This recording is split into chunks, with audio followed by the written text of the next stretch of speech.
Because if we found out the Ark of the Covenant was, in fact, a real object and we know where it is and it does match the description in the Bible, that kind of changes everything. In Ethiopia, there's a specific church in Ethiopia that has always been rumored to be the place where the Ark of the Covenant is stored. And there's these guarders of these people that are guards of this area, and they all develop cataracts. They all have like radiation poisoning, and they're guarding this one particular area. They won't let anybody look at it. They won't let anybody talk about it. And Graham got fascinated by this. And they started doing a deep dive into history and historical accounts of the covenant and the Ark and all these bizarre stories that have lasted throughout history.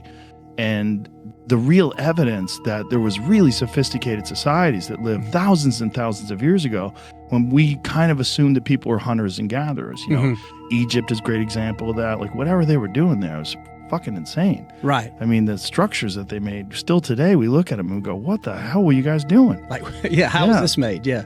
And he believes that society had reached a very, very sophisticated level of technological achievement, and then something happened.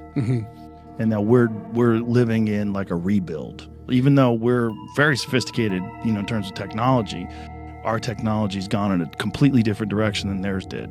And where did Graham ever, in his conclusion, in some of that about the covenant, did he ever think that it's still there? They think it's still there, yeah. So some people thought it might have burned up in Jerusalem, I think it was. Or see if you can find where that is, Jamie. It's supposed to be in some church in Ethiopia. Oh, Jamie's already got it.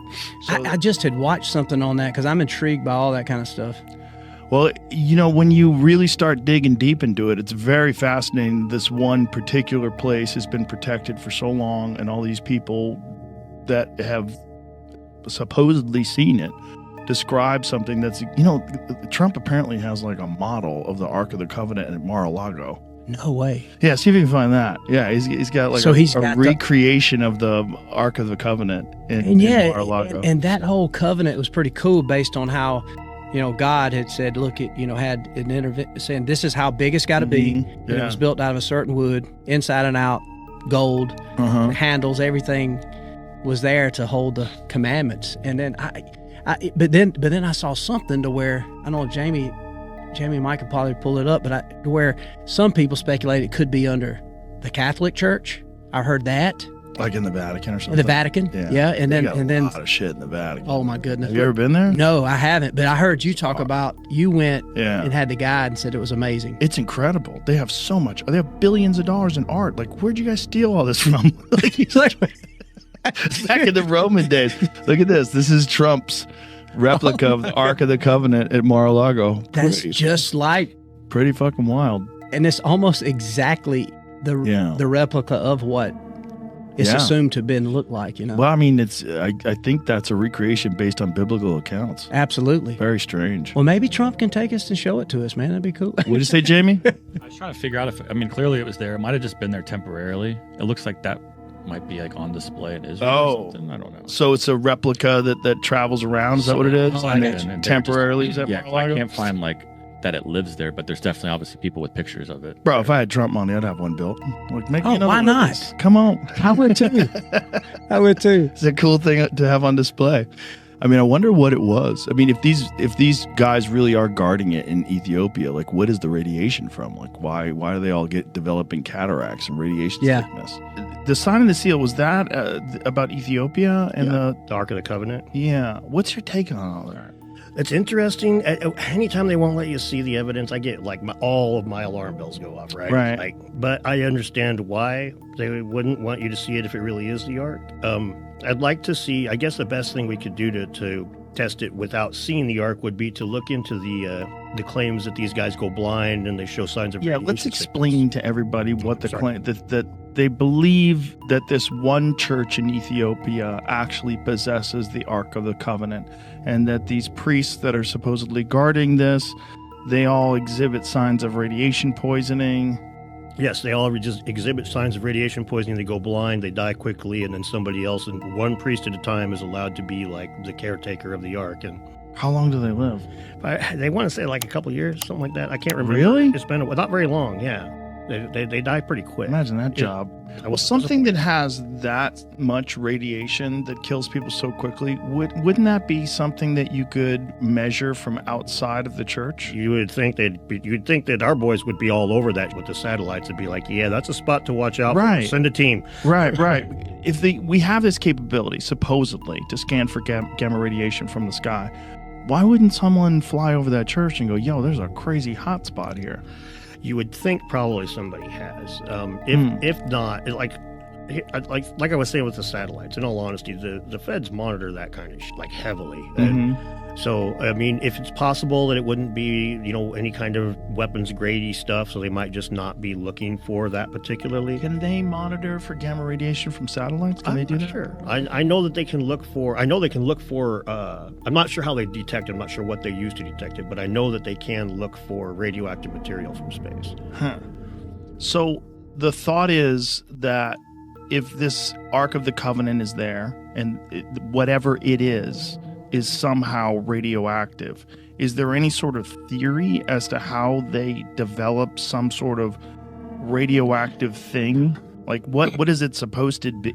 I mean, it's not a reactor. It's in a box, Yeah. right? Like what is it? Well, the theory that a lot of people have is that it's a weapon that, like in the Bible, it's described like shooting lightning and things like that. Right. And what Graham mentions in the book, it's an interesting point, is the Bible records Moses going up to Mount Sinai, coming down with the Ten Commandments, getting mad at the Israelites worshiping a golden calf, and he breaks the Ten Commandments and then goes back up the mountain and comes back down after another week or so with the Ten Commandments again. And Graham points out that this could be a memory of him going up and getting the wrong stone, and then, damn it, smashes it and goes back and finds the right stone that he's looking for, that it had the proper, uranium rich or whatever speculative radiation stuff. So, but inside of the box, a popular theory is, you got metal, wood, metal, like a transformer. And so the popular theory is it's a way to generate electricity, and it would also describe like the way that guys in the Bible are, if they touch it, they have to carry it with sticks, and if they touch it even to steady it, they get killed and stuff. But I honestly, I don't see it being a transformer. That wood metal or metal wood metal thing has to be stacked. You're not just getting it with one layer like the Bible describes. But it's an interesting thing. When you say it has to be stacked, you mean spaced in between each layer? Yeah, like if you've ever seen a doorbell transformer. No. Okay, transformers at the bottom of it will have multiple plates. It'll be like a plate of metal and then a plate of silicone or something like that that's conductive, non-conductive, conductive, non-conductive, and there'll be multiples of those. And this is part of the electromagnetic changing of because what a transformer does is it steps electricity up or down and swaps voltage for amperage, basically.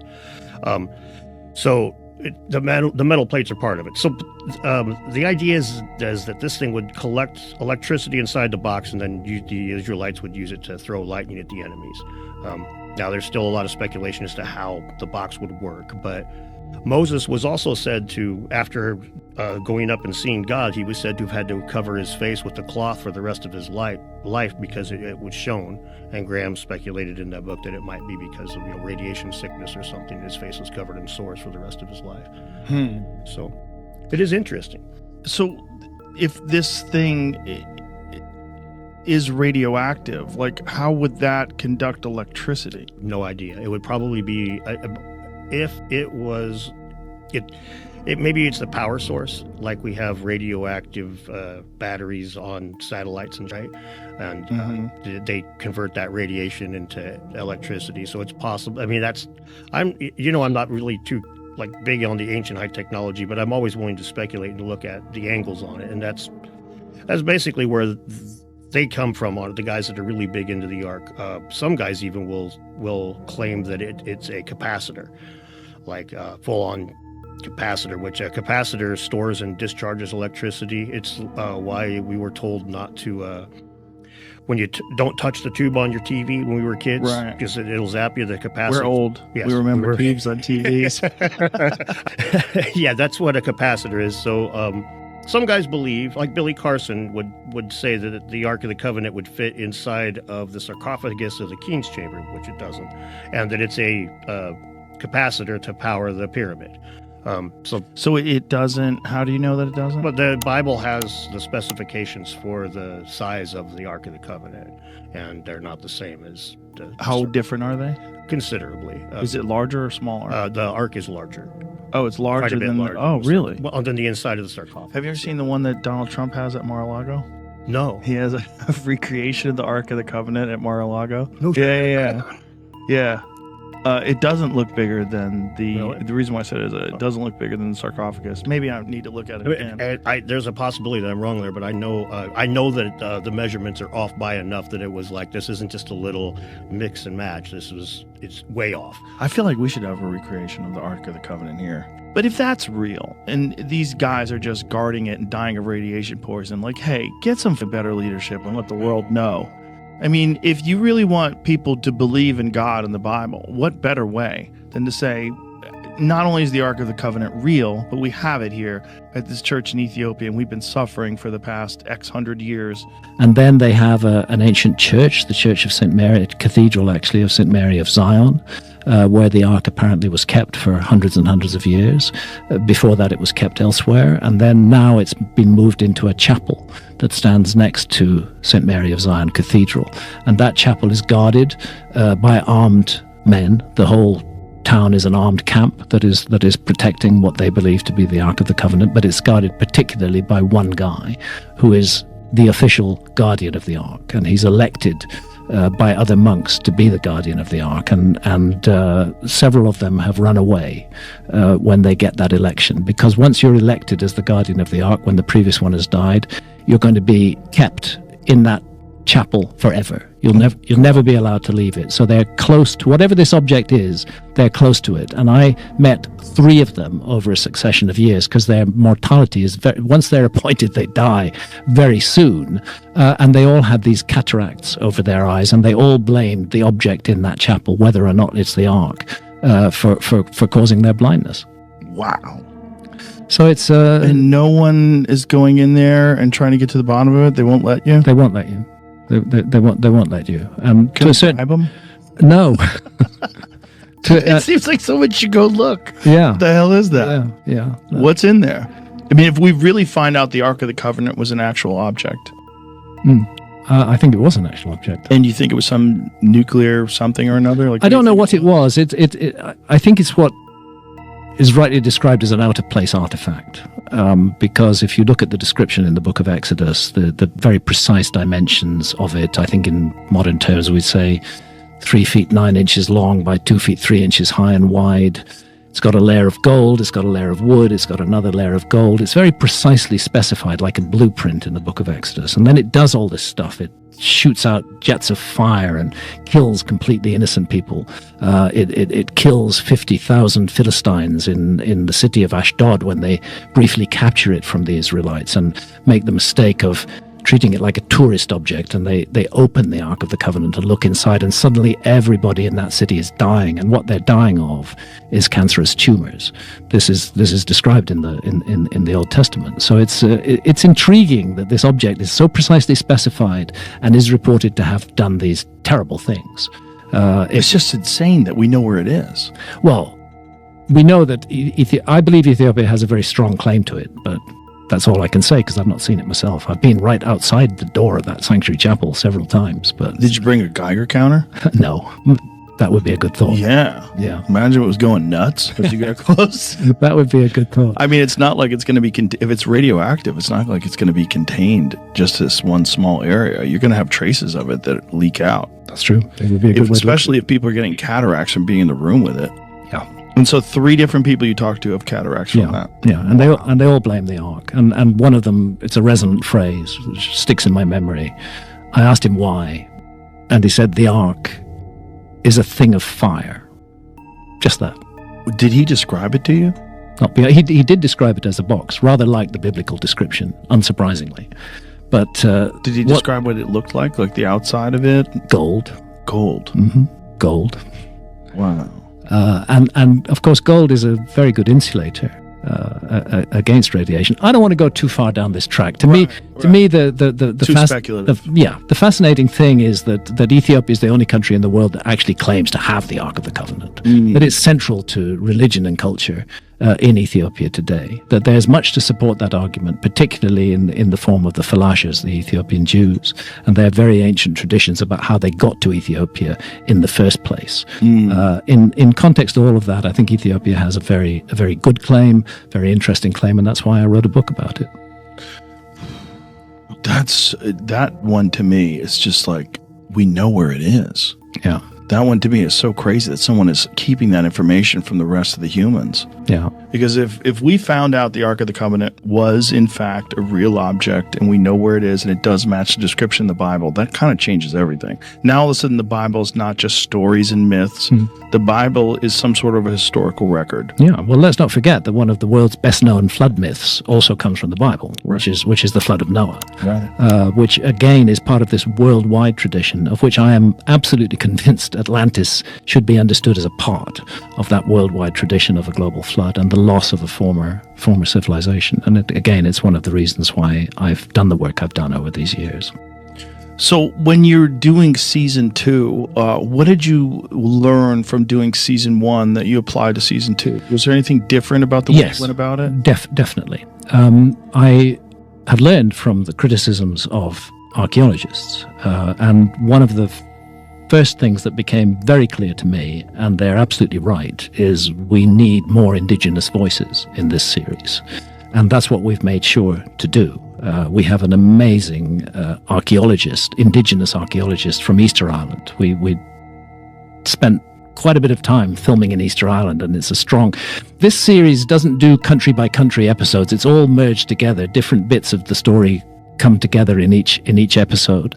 But a good chunk of it is on Easter Island, and there Sonia Hoa Cardinali is an indigenous Easter Islander.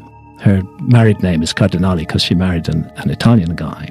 And she gave us incredible material on Easter Island, and she revealed that she and her team have found what are called banana phytoliths. Now, phytoliths are a minute part of the banana plant. They've excavated them from a crater in Easter Island, and they've found that those are 3,000 years old. Now, this is interesting for two reasons. Firstly, bananas do not propagate naturally. You can't get bananas to Easter Island without human beings bringing them there. That's how they got there. And secondly, the date that she's found 3,000-year-old banana phytoliths in Easter Island blows out of the water the notion that Easter Island was only settled 1,000 years ago or less, which is the current idea of archaeology. Again and again, we've had indigenous guests on the show who have brought real important information to it. Amongst those geoglyphs in Brazil, we had a member of the Apurina people who is a caretaker for those geoglyphs, and he talked to us about what is special to him about the geoglyphs, about how this is a sacred place to his tribe, and how they still gather there today, and how they understand that it's somehow connected to the journey to the next world, to the journey of life after death. And that then rings a bell in my mind of that whole idea of a journey to the afterlife and a portal through which we pass into that other realm. We find that right there in Brazil. So if the Easter Island, if the island was settled at least 3,000 years ago, do we know where from? Well, 3,000 years ago, you're still within the period of the Polynesian expansion. This is not the Ice Age. This is more recent. Right. It's early in the Polynesian expansion rather than late.